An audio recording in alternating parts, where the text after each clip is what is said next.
Rob, it is a complicated concept, but I'm going to cut to some of the results first that you found in surveying 5,000 consumers, 1,000 of which were African American. And one of the things you found was that African Americans tend to be less satisfied than other groups with many prominent brands. How much less satisfied, and why do you think that is? Well, the data spans 40 industries and about 1,200 companies, and they're about 5 points less satisfied. If we look at the underlying root causes, there's kind of three things that rise to the top, and they're not product-based, they're delivery of products. So speed, attitude, responsiveness are responsible for the big delta. So it's service, not the product itself, that seems to be most concerning. Exactly. And these companies range from companies as big as Nike and Costco to restaurant chains as well, right? Yeah, 200 restaurant chains, pharma. We basically, consumers span 40, 50 industries. And so they're just telling us, here's what we think, so we can benchmark every company in every industry and compare across demographics. And one interesting point here is that, in a way, these surveys are the new Girl Scout cookie, right? Because what band groups and charitable organizations can do is say, hey, if we want to raise money, take our survey, your company's survey about all these different companies, pick the ones you want to talk about, just give an emoji reply, and we'll raise money that way. Forget the brownies and the chocolate chip cookies, right? Yeah, data we say is the new bake sale.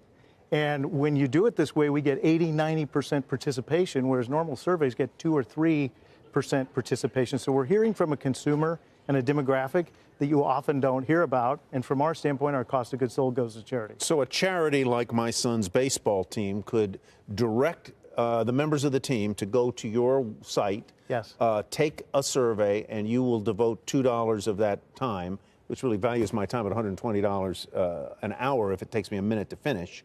Yes. And $2 of that will go to my But the cause. key is, Tyler, you're likely to do 50 of these. So you're going to raise $100, and you and your friends, so your son's team, we're probably going to cut him a check for $3,000. So Mayor Morial, you've been sitting very nice and quietly out there, very politely, and I want you to jump in here. What is the National Urban League's interest in partnering here with HundredX? Why'd you do it?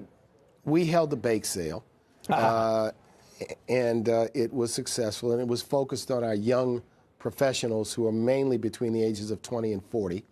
And I think the important takeaway here is that there were gaps in satisfaction with many companies. Some African Americans rated higher than others. For far too many African Americans rated the company lower than others did.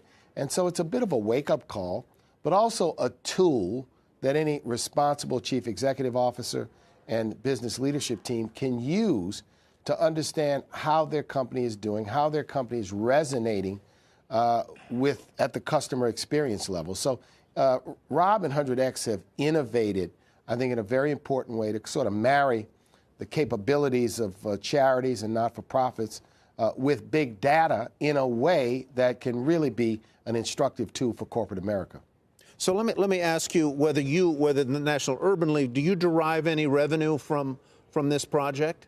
We've derived revenue like many other not-for-profits based on the participation of our members. So when our members participate, we receive a small amount of money. And then the basic program for HundredX is to focus on nonprofits and their members as the places where if you will, the consumer data is derived. And why that's important is because the person's not motivated by anything other than benefiting, in this case, the National Urban League or your son's baseball team or the Girl Scouts if the Girl Scouts are doing it. So it's an innovation. Certainly it's a fundraising element, but it ties to our mission because, as you all are so aware, we're trying to promote corporate diversity. We're trying to promote a fair and level playing field for African-American consumers along with others. So, Rob, obviously the companies would love to pay you, and that's how you make some money, right? The companies pay you for this data.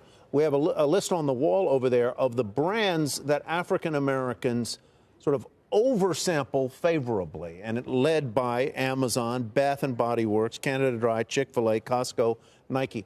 do you have any sense as to why African Americans like those brands better than many others? Yeah, and Costco, by the way, was the king of our 1 through 1,200. Interesting. The reason, Tyler, is because they do the most important things well. So in our data, you're going through and giving data and say, I like taste, I like attitude. So restaurants, it's quality, taste, attitude. They do the most important things well that the consumer cares about.